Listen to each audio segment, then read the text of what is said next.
Hey, what is going on, y'all? Hope y'all doing all right. It's your boy, One Physical Therapist Assistant. Hey, yo, have you plateaued? Have you plateaued in life? You know what that means?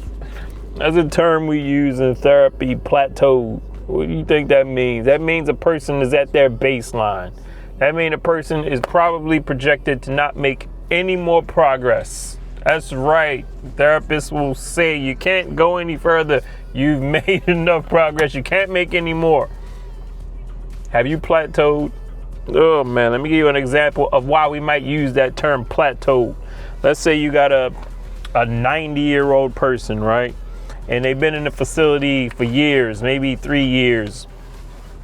And you pick them up on and off for therapy, because when you're in a nursing home, when you live there long term, you don't just stay on therapy the whole time. But we will pick you up from time to time if you're getting weaker, if you had a fall, if you just need to be checked, because you're 90 years old, you need to be checked, to see if you're still mobile, if you're still moving, if you're still getting up and staying active. Because if you don't, then you become, bedridden or extremely weak or hard to get up. So we'll pick you up on and off, and we'll get you to your baseline. Usually therapists become familiar with a patient's baseline. It's like, what's the max they can do? They can get up and walk about 50 feet with somebody just standing beside them. That's what they've been for years. And then they had a fall setback. We get them back to that baseline. We say that is your baseline. So when we get you back to that point, we say you've plateaued. You've plateaued. I don't know why I'm sharing that with y'all. Just talking a little bit about a patient plateauing, but actually it probably is relevant to this video. Oh man, I wanted to talk about progress, man. Progress. It's always good to make progress. We always see that as a good thing, right? Progress. But we don't think about we don't think we're making progress while we're making the progress. We consider the end result of the progress, but not the journey through the progress.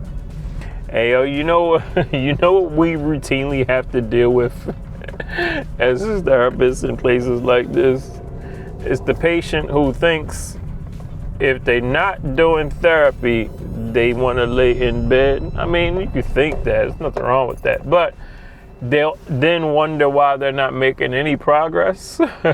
It's like, I'm not making no progress. I'm not getting better. I'm not getting stronger. But throughout the course of a day, they may do therapy. Let's say they have 2 sessions, 45 minutes each. 45 minutes each. That's an hour and a half in a 24-hour period. Hour and a half. So you do an hour and a half of actual physical activity, and the rest of the, I'm bad at math, 22 and a half hours, I guess. The rest of that time, you're just in the bed or sitting in the chair. Do you wonder why you're not making progress? That's probably a big part of it. Now, I'm not telling you gotta do more therapy, but you kind of want to get up out of that bed and stay a little bit active. Stay a little bit active even when you're not doing therapy. I got a good one. The patient. And shout out to you. I know if you work in healthcare, you can relate to this patient. Like therapy, we come in and we kind of free flowing. We see our patients, as they are available. But what's funny? You might come into a patient's room at 8 a.m. 8 a.m. And at 8 a.m., let's say they've dressed and eaten breakfast at 7:30. They up, and it's 8 a.m. And you go to them and say, oh, okay, you finished with breakfast and you're dressed? Is it okay if we do some therapy? Because we're always on the hunt, therapists. We walk the halls and we just scan the rooms and see who's up, who's out of bed. That's how we roll. And then you see a patient who's ready, eating breakfast and dressed, and you'll say to them, hey, is it okay if we go get our therapy done? And you know what they'll say to you? No, let's do it after lunch. And then the reason, this is a short-term stay person. If for a short stay, let's say they had a stroke, or let's say they had a hip replacement or a knee replacement. So the reason they're in the nursing facility is for rehab, skilled nursing facility. They're there for rehab. So that's the main focal point of them being there. And they're all signs say that they're available, but they'll tell you, no, I'll come back after lunch. It's like, wait a minute. What are we here for? I just want to wait till after lunch. I mean, I get it, if you don't feel like doing nothing, but, if the main reason that you're there is rehab, why don't you get your rehab done and out the way? We get that a lot. Therapists, we always laugh about that. It's like, but these will also these will also be the same people that scream about going home. I want to go home. I want to go home, but come see me after lunch. Come see me after lunch. And that's all good. If that's their preference, I get it. But again, if the main focus of your visit is rehab, go on and get it done. Go on and get it done. I get a lot of people, patients, a lot of human beings that get frustrated when they feel they're quote unquote not making any progress. I want y'all to think about the trip to a nursing home, skilled nursing facility for rehab. Let's say it may be a stroke, maybe a fall, maybe a broken bone, elbow, hip, tibia, fibula. Could be anything. Could be something broke. You know how traumatic the experience is? Well, for one, you go to the hospital for a traumatic event. Let's go with a broken fibula. You go to the hospital from home, you had a fall, boom, you broke your fibula. You're in the hospital, traumatic, you're in a lot of pain. You're in the hospital for a couple of days after they run some x-rays and see how bad it is. Doctor determines you can't put weight on it for a few days, or maybe you can put a little bit of weight on it. Toe touch, we call toe touch. You can just put your toes down. Now, the doctor's going to discharge you from the hospital and recommend that you go to therapy.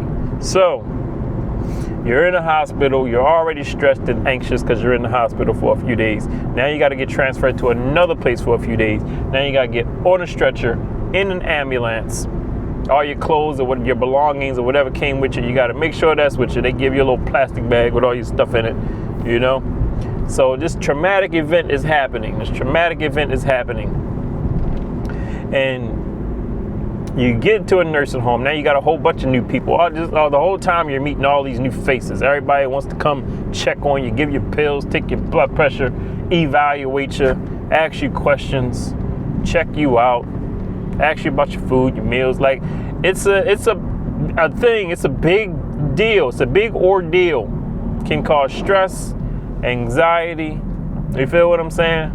Now you get to the nursing home. Now we got another whole group of new people we got to meet. Some of y'all parents and grandparents have been through all of this. Some of y'all may have been through all of this.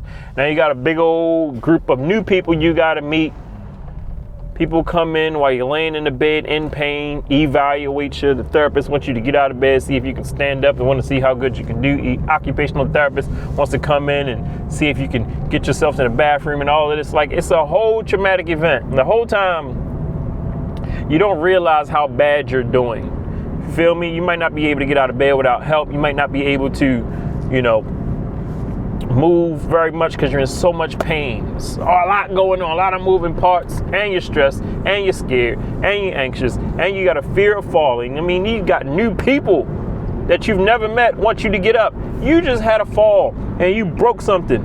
And now, new human beings who you've never met, you don't trust, now they want you, let's get back up. That is traumatizing. That could be traumatizing. Might give you some PTSD, right? Now the whole time you don't realize how bad you are. I'm painting a picture for y'all. The whole time you don't realize how bad you are. You don't realize you can't get out of bed. You don't realize how weak you are, how much pain you're in. You need so much help. You don't realize it. Now fast forward for me. Please fast forward for me about a week from that point. That traumatic point. Hospital, nursing home, ambulance, that traumatic event. Fast forward about a week. And in that week's time, you've been working with somebody like me. You've been getting up, you've been exercising, you've been moving, you've been walking about 30 feet. Let me give you 30 feet, okay? Because you're still in pain and you can't put your foot all the way down. You've been walking about 30 feet. You no longer need help getting out of the bed. It's been a week. You've been exercising. You've got a little bit stronger. You can get out of bed now. You need me to stand there for safety, but you don't need me to pull and tug on you. That first day, you needed me to pull and tug on you, and you needed me to help you get up. You feel what I'm saying? I'm painting a picture of progress, y'all. I'm painting a picture of progress. Now, when that week goes by, you are frustrated. You are mad at the world. You are upset because you don't think you're making any progress. You feel what I'm saying? You feel me? But what have you done? You've actually made progress. You don't think about the little bit of progress, the small gains you've made. You don't think about that. All you're looking at is you're looking towards the end result. The end result is you want to go home. You want to go home. You want to be back to normal before the fall. And that's rightfully so. You should. But you're not seeing you're making progress. Most people don't see that. Or I'm going to say a lot of people don't see that progress. That whole first day ordeal might be a blur. They might not even remember that. Sometimes we have to remind them. Like, do you remember how bad you were the first day? You couldn't even swing your leg out the bed. I had to lift your leg out the bed to get up. Now look at what you're doing. You're getting up on your own. I don't have to touch you. I'm there for safety. I'm just there to guide you. But you're getting yourself up. And then they kind of look up and like, well, yeah, you're right. That's progress. I'm telling you that the majority of us don't notice the progress as we're making the progress. We want the end result. We want the end result. We want the gratification of being finished with this ordeal. But we don't be noticing the progress as we're making it. You feel me? That's what this video is about. I see that a lot. I've just seen it recently with a few people. And as you get older, you really, especially when your short-term memory starts to, dip a little bit, your short-term memory, you really don't remember that first day. And especially if it's like a event that may have altered your mental status. It might be a UTI. You might have urinary tract infection. You might have had a fall at home. You might have broke something from that. It could be a combination of things. Atrial fibrillation, COPD, congestive heart failure. You may have had a traumatic episode. And it's caused you, like I said, to have some fuzziness up there. Let's just say that. You're really not going to remember how down bad you were. You were down bad. And now you're making some progress. 30 feet, you're walking 30 feet. Are you walking a marathon? Are you doing laps around the building? No, you're not, but you're making progress. The majority of us don't see the progress as we're making it. And you can apply that to whatever you're doing, whatever goals you got. It helps me to remember myself. I'll give you an example about me, okay? I tell y'all a lot, I'm grinding towards early retirement. That's my goal. A few years out, but I am grinding towards that. And I keep picturing the end result. But I got to stop and pause. And I got to, go back to when we started the grind and look at where we were. You can put anything in there, the preparation, the numbers, the mindset, the information, the research we've been doing. You feel what I'm saying? And from when we first started that journey to right now, are we there yet? No. But from day one, when we said, all right, we're going to lock in and get to this, till right now, oh my goodness. Oh my goodness. we made a lot of progress. You feel what I'm saying? But you don't really think about that part of it. That's what I see with my patients. That's what I'm telling you to be careful of. I know you probably got something planned to do. I know you probably got some goals that you got set. I know you might be probably working towards those goals, but I want you to think about where you were at the beginning of those goals versus where you are now. That's what I gotta tell my patients all the time. Like, yo, do you remember when you first got here? I met you with a gown on. Do you remember what you were doing, what you weren't able to do versus what you are able to do now? Sometimes I have to have whole therapy sessions on this topic, just this topic. Sometimes I'm not even able to get anything done because I'm reminding them of where they came versus where they are. So don't be sleeping on the process of making progress. Ooh, I like that. Don't be sleeping on the process of making progress, because I think we think progress is the end result. You feel me? I know my patients do. Whew. I don't think I'm ever going to get better. I don't think I'm ever going to get back to where I was. Oh my goodness. I don't think I'm doing good. They hardly ever think that they're making progress. It's a rare case when I ask a person, you feel like you're making progress? It's rare that I get a yes. I don't think so. I know you tell me I am, and then I wish I could I can't do it. I wish I could have a video, day one video, something recording you day one of us working with you, what you can do. And then maybe a week later or 2 weeks later, I'll show you the video versus what you're all doing. Oh my goodness. I would have some patients just going crazy. Like, wow, I really was bad. Yes, you really were bad.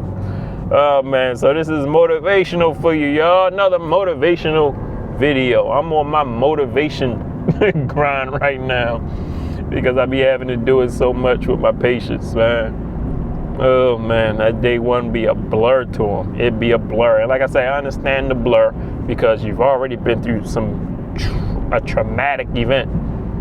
And then we start shifting you around, putting you in new rooms, giving you gowns, giving you diapers, and now you gotta go to this room. Now you gotta go to this new facility. Now you gotta get in this ambulance. Now you gotta go to this place. Now you gotta go to this new room. And you got the new roommate who you never met before. And you had a roommate at the hospital who you was getting cool with. Now you gotta go meet a new roommate, get all your stuff set in. Oh, it's a whole ordeal. It is a whole ordeal, y'all. So a lot of times we gotta give them grace, and sometimes a lot of healthcare workers don't think about that aspect of it.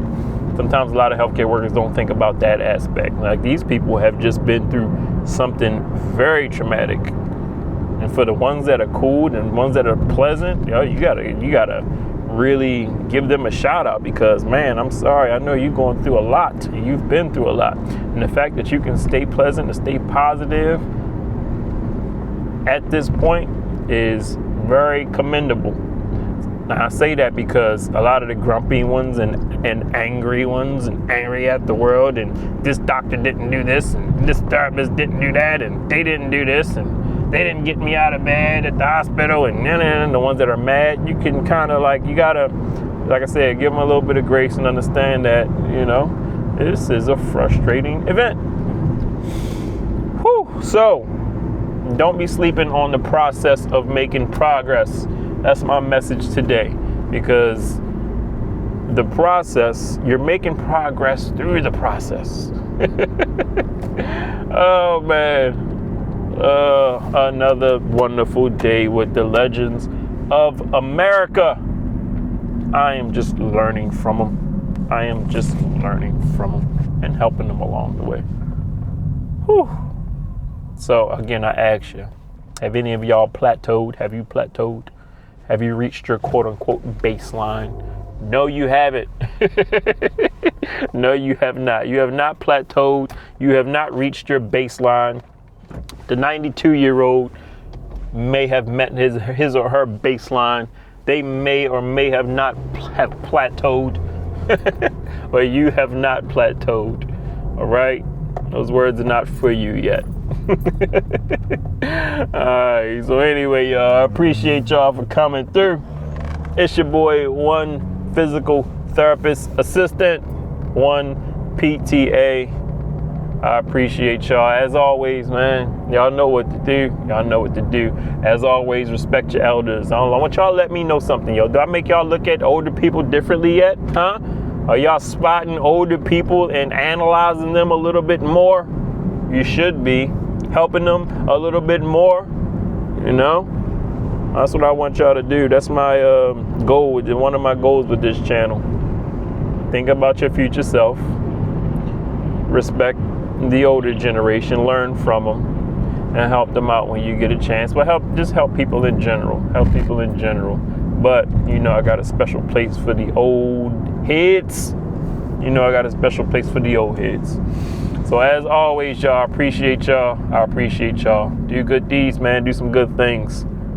And I will holler at y'all in the next video.